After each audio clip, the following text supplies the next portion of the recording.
में एक आध्यात्मिक अनुभव होता है। यहां उपस्थित श्रद्धालुओं की विशाल संख्या इस मठ की सदियों पुरानी जीवन शक्ति को और बढ़ा रही है। मैं अपने आप को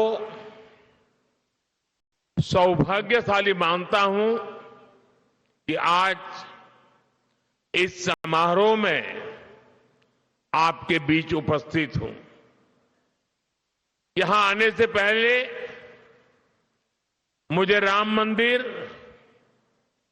और वीर विट्ठल मंदिर के दर्शन का सौभाग्य मिला।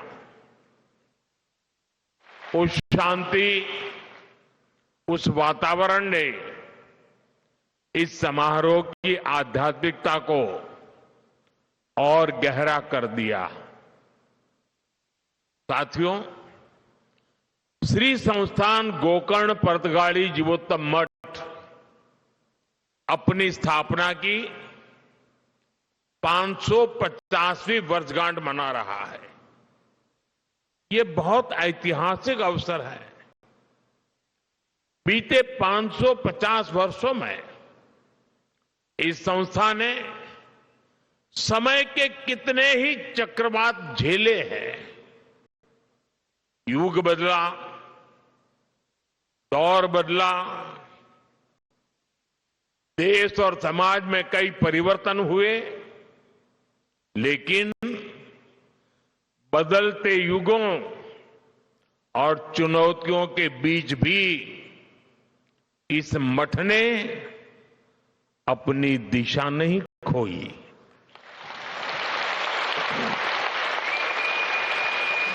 बल्कि ये मठ लोगों को दिशा देने वाला केंद्र बनकर के उभरा और यही इसकी सबसे बड़ी पहचान है। यह इतिहास में जड़ होकर भी समय के साथ चलता रहा। इस मठ की स्थापना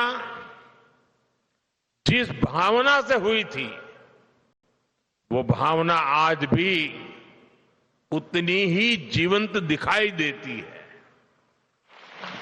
ये भावना साधना को सेवा से जोड़ती है, परंपरा को लोक कल्याण से जोड़ती है।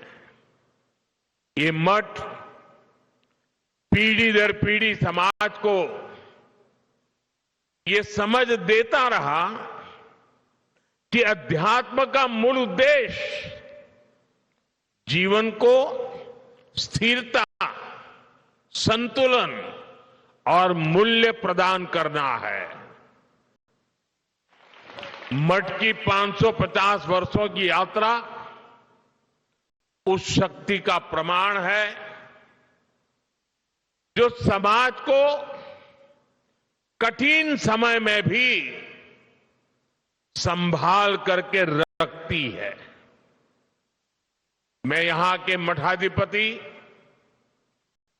श्रीमद विद्याधीश तीर्थ स्वामी जी, समिति के सभी सदस्यों और इस आयोजन से जुड़े हर व्यक्ति को इस ऐतिहासिक अवसर की अनेक अनेक शुभकामनाएं देता हूं।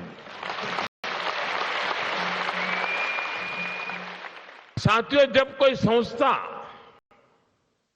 सत्य और सेवा पर खड़ी होती है तो समय के बदलाव से डगमगाती नहीं, बल्कि समाज को टीके रहने की शक्ति देती है।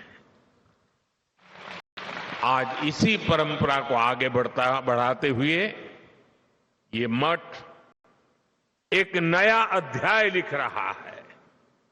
यहां भगवान श्री राम की 77 फीट ऊंची भव्य कांस्य प्रतिमा स्थापित की गई है।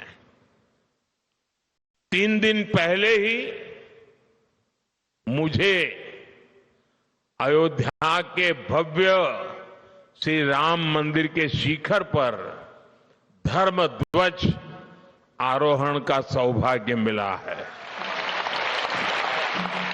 और आज यहां प्रभु श्री राम की भव्य मूर्ति के अनावरण का सुअवसर मिला है। आज रामायण पर आधारित एक थीम पार्क का उद्घाटन भी हुआ है।